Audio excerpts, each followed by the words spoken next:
ico gihe amaraca tumakamo wacu kumutumba ati umve murazoza kumufasha guhamba umwana ubona vyayazo abi wacu bace baronera ibipawa n'uturago n'udushaka two kuhamba urumva ico gihe ntama ntuzenge yari bwaza amasaha hanyuma rero barabizana baberetse iyo ni muri muroge muguruye hajya bariko bararaba ingene botekera ngo bashire mu karago ubaza nk'ubagize ngo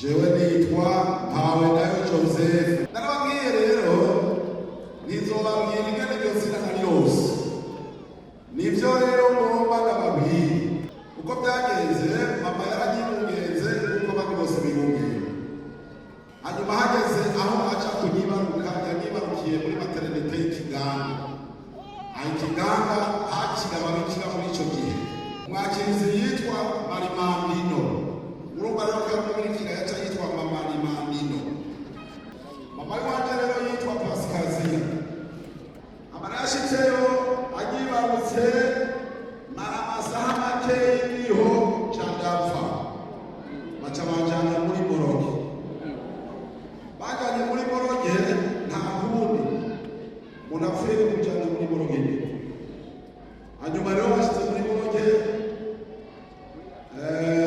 mama ararira yari bwakizwe arira atakambira Imana yaraza asenga muri ico gihe ariravuga ngo wewe Maria mawe we ndabutse umwana wanje Maria mawe we ciyagatoke mama jane mu bandi bavyeyi ndabereke ko nari navyaye umubikira rero Pasikaziya ihorere Imana isoko ubundi oya mama ndabutse niyo umuntu yakoze akarira ntiyahita asukuhora acaca hajya yarahora mugabo arayaho nanjye ndaye muri Moroge n'ikiziga amaraca tumakamo wacu kumutumba ati umve murazoza kumufasha guhamba umwana ubona vyayazo abi wacu bace baronera ibipawa n'uturago n'udushaka two kuhamba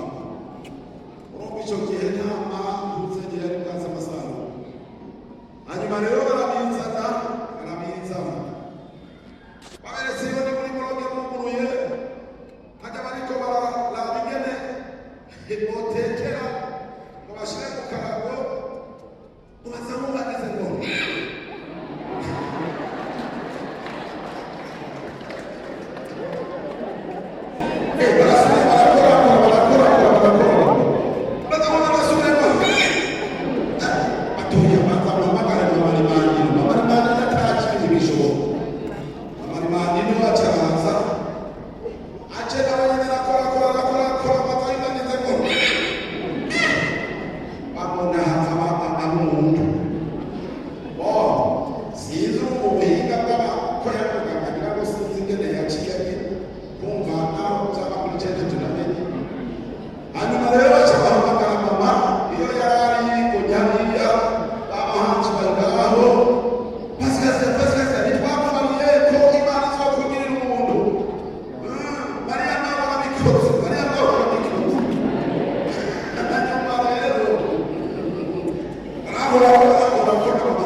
hanyuma rero twahinze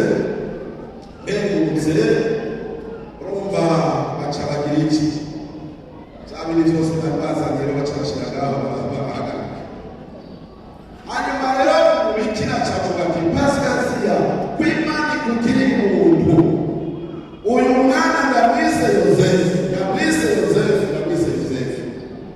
atoya mama umwitira nije na sekuru yitwa Yozefu ati nivyo vyiza Pasikaziya nivyo vyiza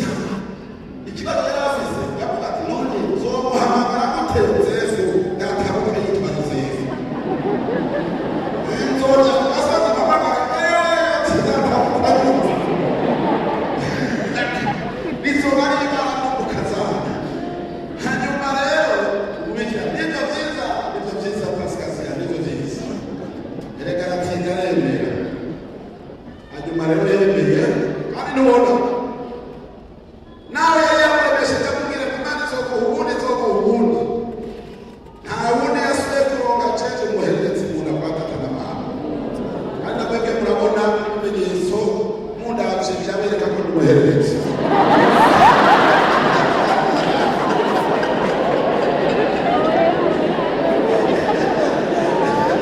Ibimenyetso runaka byoreka ko umuhererezi. Mbega ibimenyetso byerekana umuntu ko umuhererezi umuhererezi agira ati naje muri Yesu ndafite vuba mu gihe amena.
Kandi mwese birashoboka ngomba ndabere kimwe ntibishoboka kiraguca mwese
turabona hano katika karibu Kiswahili. Mbinguni nitakapofika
umurongo wa mirongo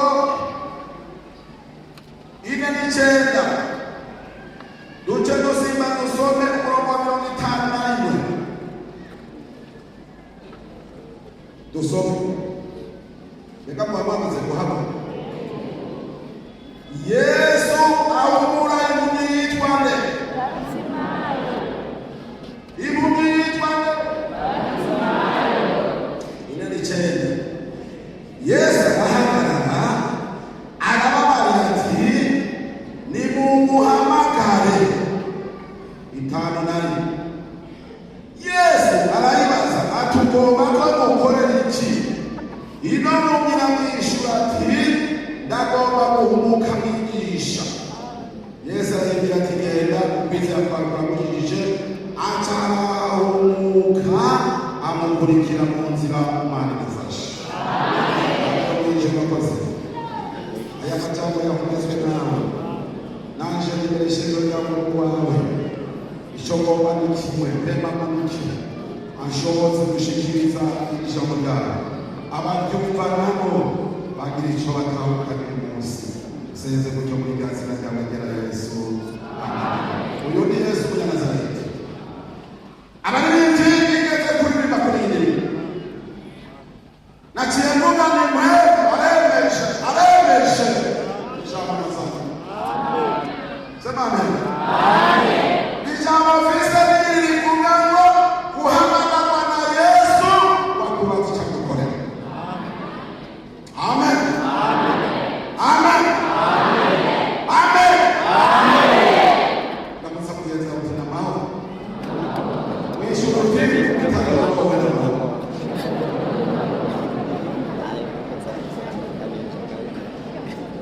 Amen. Amen.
Baba ni wa muziki na ndio wache bageka kumuhamaka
umurongo sibyo sibyo gahe sibyo gahe utonda ku murongo nanjye nje nzimuranje yonda abantu basa batoze gushika nkari bihari inyuma mbera kuza mbega yeba hapa jega wana nasatura kuchungu yera kuza kugira ngo ndaburiyo siziga ngo ndaburiyo babonye ngira guca yo imana yageza n'umwambe vuga mutiye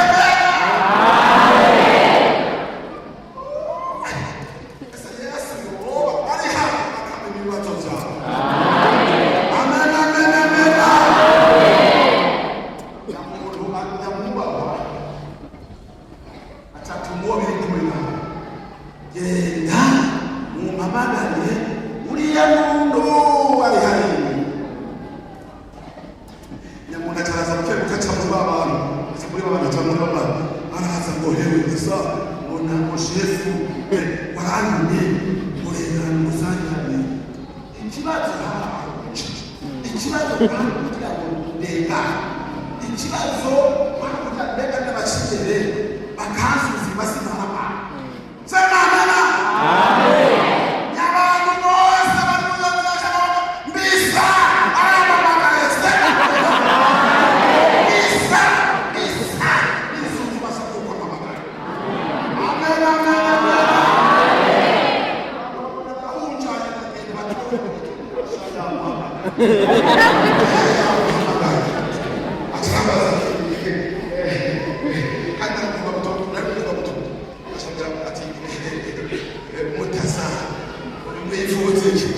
bifuza ndabana baronde masizenya nukuri nari namaze kanya usanga ari muzinze ndegana muri mwese mwaze muri ndiri acanya n'ikiranga cyane bagenda mahoro nakintu kicaje kunye yesu atubashima sofa kwa misa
Akira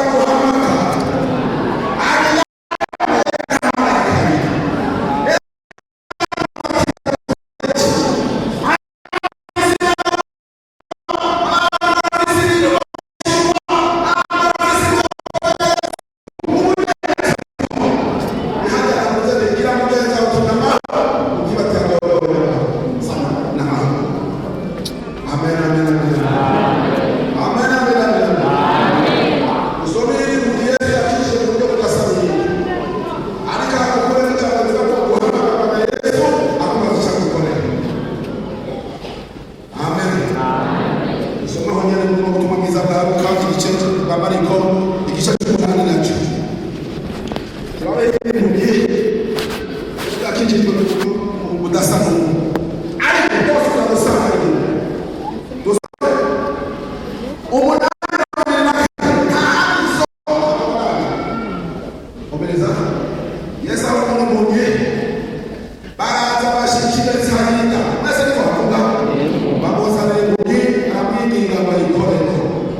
afata iyo nkuru mu kuboko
yongera kumurambika kw'ibiganza ku maso yabo.